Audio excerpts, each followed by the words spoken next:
Hyderabad బాలానగర్లోని ITPL భూముల వివాదం దుమారం రేపుతోంది. పరిశ్రమకు చెందిన 14 ఎకరాల భూమి అన్యాక్రాంతంపై పోలీసుల దర్యాప్తు ఇంకా కొనసాగుతోంది. ఈ 14 ఎకరాల భూమి విలువ సుమారు 400 కోట్లు ఉంటుందని అంచనా. ప్రభుత్వ భూములను ప్రైవేటు వ్యక్తుల పరం చేయడంలో అధికారులు కుమ్మక్కయ్యారని పోలీసులకు ఫిర్యాదు చేసింది టీజీఐఐసీ.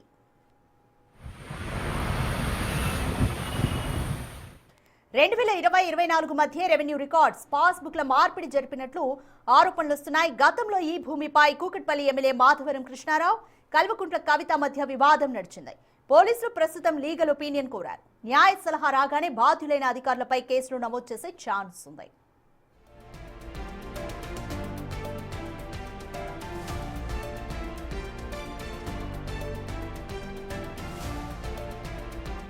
ఈ వ్యవహారంలో పోలీసుల తీరుపై తీవ్ర విమర్శలు వస్తున్నాయి. టీజీఐఐసీ జోనల్ మేనేజర్ ఈ నెల 17నే బాలానగర్ పోలీసులకు లిఖితపూర్వకంగా ఫిర్యాదు చేసినప్పటికీ 20వ తేదీ వరకు కూడా ఎఫ్ఐఆర్ నమోదు కాలేదు.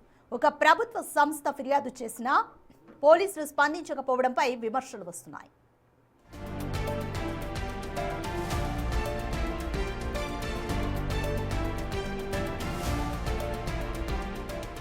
స్థానిక రియల్ ఎస్టేట్ వ్యాపారులు, రాజకీయ నాయకుల ఒత్తిడి వల్లే పోలీసులు ఈ కేసులో వెనకడుగు వేస్తున్నారన్న ఆరోపణలున్నాయి. గతంలో ఐటీపీఎల్ సిబ్బంది భూముల ఆక్రమణలపై ఎన్నిసార్లు కంప్లైంట్ చేసినా పోలీసులు పట్టించుకోలేదని స్థానికులు అంటున్నారు. ప్రభుత్వ విజిలెన్స్ విచారణ ప్రారంభం కావడంతో ఎట్టకేలకు పోలీసులు కేసు నమోదు చేశారు.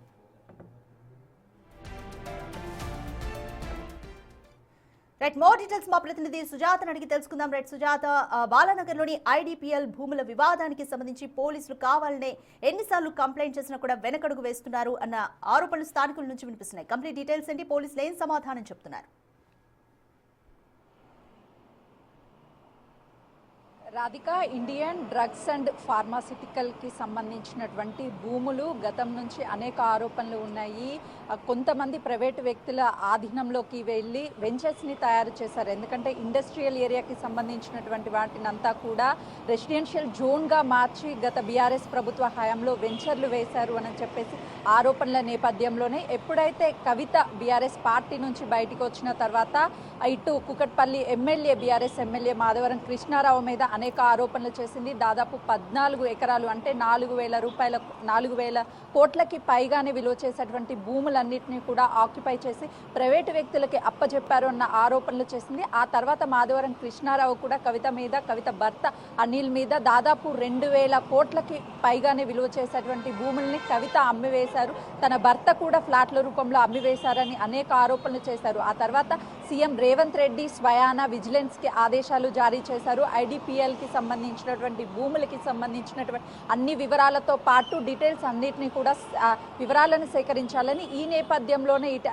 ఐడీపీఎల్ భూములకి సంబంధించినటువంటి అంటే 1960లోనే కొంత భూమిని నిప్పర్కి హ్యాండ్ ఓవర్ చేయగా ఆ తర్వాత టీజీఐఐసీకి కొన్ని భూములను అప్పజెప్పినటువంటి భూముల 14 ఎకరాలు దాదాపు ఆక్యుపై అయిపోయాయి. ప్రైవేటు వ్యక్తులు వెంచర్స్ చేసి అమ్మేసి పెద్ద పెద్ద విల్లాలు కడుతున్నారని ఇప్పటికే కొన్ని కన్స్ట్రక్షన్ జరుగుతున్నాయి. వీటన్నిటికి సంబంధించినటువంటి భూములన్నిటినీ టీజీఐఐసీ స్వయాన బాలానగర్ పోలీసులకి ఫిర్యాదు చేశారు. అనురాధ ఫిర్యాదు చేసినటువంటి మేరకు ఇప్పటికే లీగల్ ఒపీనియన్ కూడా పంపించారు. అంటే గతం నుంచి కూడా ఈ భూములకి సంబంధించినటువంటి అనేక ఆరోపణలు, అనేక కేసులు కూడా ఉన్నాయి. కొన్ని ఇళ్ల నిర్మాణాలు జరిగాయి. అంటే గత 20 ఇయర్స్ బ్యాక్ నుంచి చిన్న చిన్న ఇంటి నిర్మాణాలను చేసుకొని ఎప్పుడైతే హైడ్రా వచ్చిన తర్వాత చెరువులు, నాలాలు, అదేవిధంగా ప్రభుత్వ స్థలాల్లో ఉన్నటువంటి ఇళ్లన్నింటినీ కూడా కూల్చివేసినటువంటి టైంలోని ఈ ఐడీపీఎల్కి సంబంధించినటువంటి ఒక కాలనీలో ఉన్నటువంటి కొన్ని ఇళ్ల నిర్మాణాలను కూడా కూల్చివేయడానికి హైడ్రా సిద్ధమైనటువంటి నేపథ్యంలోనే కొంతమంది కోర్టుని ఆశ్రయించారు. ఆ తర్వాత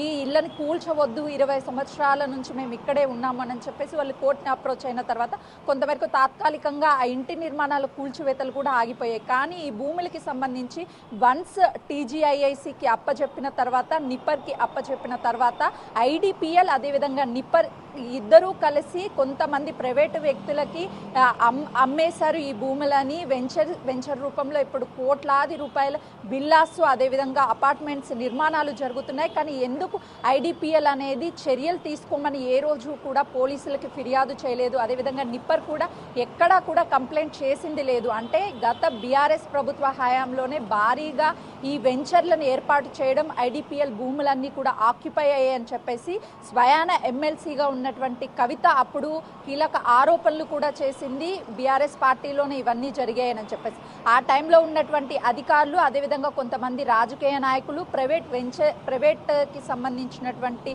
వ్యక్తులు ఎవరైతే ఈ వెంచర్స్ని చేస్తున్నారో వాళ్ళందరి మీద చర్యలు తీసుకోవాలి అని చెప్పేసి ముఖ్యంగా ఐడిపిఎల్ దాంతోపాటు నిప్పర్ మీద కూడా చర్యలు తీసుకోవాలి. వాళ్ళ భూములని కళ్ళ ముందే ఆక్యుపై చేసి ప్రైవేటు వ్యక్తులు పెద్ద పెద్ద విల్లాలు, అదేవిధంగా రోడ్లు వేశారు, వాటర్ సదుపాయం ఉంది, అదేవిధంగా జిహెచ్ఎంసీ పర్మిషన్లు ఇవన్నీ కూడా ఎలా వచ్చాయి అని చెప్పేసి టీజీఐఎస్సీ అయితే మాత్రం ఫిర్యాదు చేసింది. బాలానగర్ పోలీసులు ఇక్కడ లీగల్ ఒపీనియన్ తర్వాత చాలా మంది మీద కేసులు కూడా నమోదయ్యే అవకాశం చాలా స్పష్టంగా కనిపిస్తుంది. ఎందుకంటే ఓవర్లాప్ చేయడం కానీ, లేదు అని అంటే సర్వే నెంబర్లకి సంబంధించినటువంటి మార్పులు చేయడం, వెంచర్ని తారుమారు చేయడం, ఇదంతా కూడా కావాలనే గత 2020-24 సంవత్సరంలోనే ఇదంతా కూడా జరిగింది అని కీలక ఆరోపణలు వచ్చాయి. ఈ నేపథ్యంలోనే విజిలెన్స్ కూడా రంగంలోకి దిగింది. రాధిక.